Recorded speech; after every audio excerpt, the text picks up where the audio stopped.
Imagine this. You're 100 meters underwater, locked inside a Russian nuclear submarine. The air is dense, hot, and humid. Radars detect enemy ships on the surface. Explosions shake your vessel. And in your hands, you hold the power to start. World War III. What would you do? Would you attack? Would you defend yourself? October 27th, 1962. One man faced exactly this situation. His name, Vasili Arkhipov, and his decision, made in a matter of minutes, determined the fate of humanity. This is the story of the day the world came closest to total destruction, and of the man who, with a simple no, saved billions of lives. Welcome to the untold story of the day the world almost exploded. Before we dive into the depths of the Atlantic Ocean, we need to understand what was happening in 1962. The world was divided in two. On one side, the United States and its allies. On the other, the Soviet Union and its own. The Cold War was at its hottest point, and both superpowers had enough nuclear weapons to destroy the planet several times over. In October 1962, tension reached levels never seen before.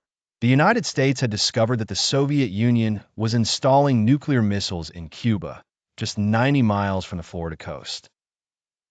President Kennedy demanded their immediate withdrawal and ordered a naval blockade around the island to prevent more Soviet weapons from arriving. The world held its breath. In Moscow, Nikita Khrushchev, the Soviet leader, refused to yield. In Washington, generals were pressuring Kennedy to invade Cuba. The two superpowers were on the brink of a nuclear war that could end civilization as we know it. And in the middle of this deadly chess game, a piece was moving silently under the waters of the Caribbean, submarine B-59. The B-59 wasn't just any submarine. It was one of 4 Soviet submarines sent to Cuba during the crisis. Each carried a torpedo with a nuclear warhead as powerful as the Hiroshima bomb. Aboard the B-59, 69 Russian sailors endured extreme conditions.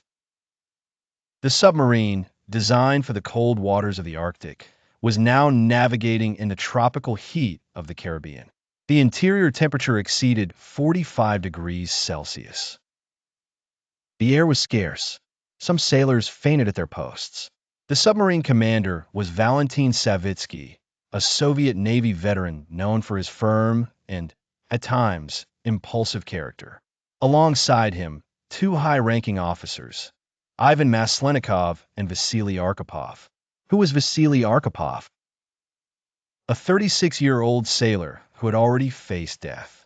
A year earlier, Arkhipov had served on the nuclear submarine K-19, nicknamed the Black Widow for its history of accidents. When the reactor cooling system failed, Arkhipov was one of the officers who helped prevent a nuclear catastrophe. Several of his comrades died from radiation in that incident, but Arkhipov survived, albeit with radiation scars on his body. Now, as second in command of the submarine squadron, Arkhipov found himself again in a life-or-death situation, but this time on a global scale. The 4 Soviet submarines had orders to navigate to Cuba without being detected, but there was a serious problem. The Americans were looking for them. The B-59 had been without contact with Moscow for almost a week. Its long-wave communication systems weren't functioning correctly at that depth. The crew didn't know if war had already begun or if everything was still a game of nerves. What they did know was that they were surrounded. On October 27th, U.S. Navy ships located the B-59. They surrounded it and began dropping depth charges. These weren't bombs to destroy the submarine, but small explosive charges designed to force it to surface. But the B-59 crew didn't know this. To them, each explosion was possibly the beginning of a war. The charges shook the submarine. The lights flickered. Men fell from their bunks. Fear permeated the stale air. "They're attacking us," shouted a sailor. "We must respond," said another. In the control center, Commander Savitsky was reaching his limit. The unbearable heat, The lack of communication with Moscow, the harassment from the Americans, everything was beginning to cloud his judgment.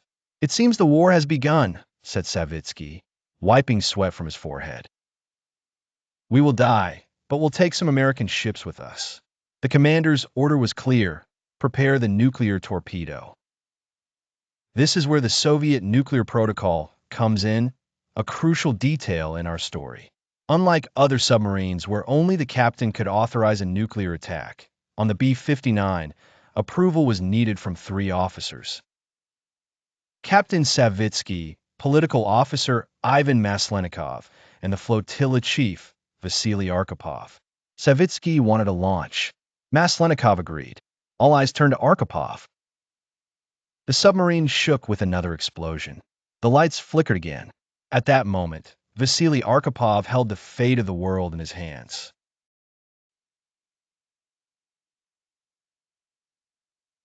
With calm but firmness, Arkhipov said no. He argued that the charges weren't powerful enough to be a real attack. He suggested that the Americans probably wanted them to surface. Breaking radio silence protocol and launching a nuclear torpedo would be starting World War III. Savitsky was furious. The 2 men faced off in heated discussion. The crew watched in silence. The submarine continued to be shaken by American depth charges. "If we don't act now, we might lose our chance," shouted Savitsky. "And if we act hastily, we could trigger a nuclear war," Arkhipov replied firmly. The tension in that small metal space was unbearable. Finally, after a tense exchange, Savitsky yielded. He ordered the submarine to surface. The B-59 broke the surface of the Atlantic Ocean. Immediately, they were surrounded by American destroyers. A reconnaissance aircraft flew over the area, taking photographs. The Soviet sailors, after days in the suffocating heat of the submarine, came out on deck to breathe fresh air under the watchful eye of their enemies. What they didn't know at that moment was that they had just avoided nuclear apocalypse. As the B-59 rocked on the surface, thousands of kilometers away, in the White House, President Kennedy and his crisis committee were desperately trying to find a peaceful solution. In Moscow, Khrushchev was beginning to consider a compromise. None of them knew how close they had just been to the end. If Arkhipov had said yes, if that nuclear torpedo had been launched against the American fleet, the response would have been immediate and devastating. Nuclear missiles would have flown from American submarines, bases in Europe, and aircraft carriers in the Caribbean. Moscow would have responded with its entire arsenal.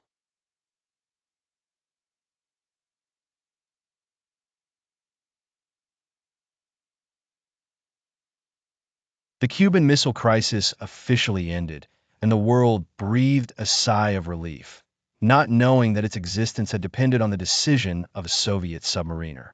But what happened to Vasili Arkhipov after this incident that changed the course of history without anyone knowing? The B-59 and its crew returned to the Soviet Union.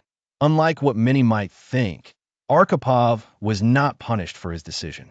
In fact, he continued his military career successfully, eventually reaching the rank of vice admiral. However, his heroic act remained secret for decades. Neither the Soviet nor the American public knew how close they had been to annihilation. The story of submarine B-59 and Arkhipov's decision only came to light after the collapse of the Soviet Union in the 1990s. By the time the world knew its anonymous savior, it was too late to thank him personally. Vasili Arkhipov had died in 1998 at the age of 72 from complications related to radiation exposure during the K-19 incident. He died without knowing he would be remembered as the man who saved the world. The story of Vasili Arkhipov forces us to reflect on the power of a single decision. A moment of clarity amid chaos and pressure can literally change the fate of humanity. It also reminds us of the dangers of miscommunication and military escalation. The Soviet submariners didn't know that the depth charges were signals to surface. The Americans didn't know that the submarines carried nuclear weapons. Each side interpreted the other's actions through the lens of their own fears. This story is not just a reminder of the past. In today's world, we continue to depend on individuals who, at critical moments, have the courage to question orders when everything indicates that the easy thing would be to follow protocol. Sometimes true heroism is saying no when everyone around you is pressuring you to say yes. Now, let's delve a bit deeper into the details of this incredible story. What factors allowed Vasili Arkhipov to maintain his calm when everyone else was giving in a panic? Surviving companions mentioned years later that Arkhipov was always known for his composure. Even during the K-19 disaster, when radiation was beginning to kill his comrades, he maintained his composure and helped prevent a complete nuclear meltdown. This previous experience with death and disaster probably tempered his character. He had seen what nuclear technology could do up close, and he wasn't willing to unleash that power without being absolutely sure it was necessary.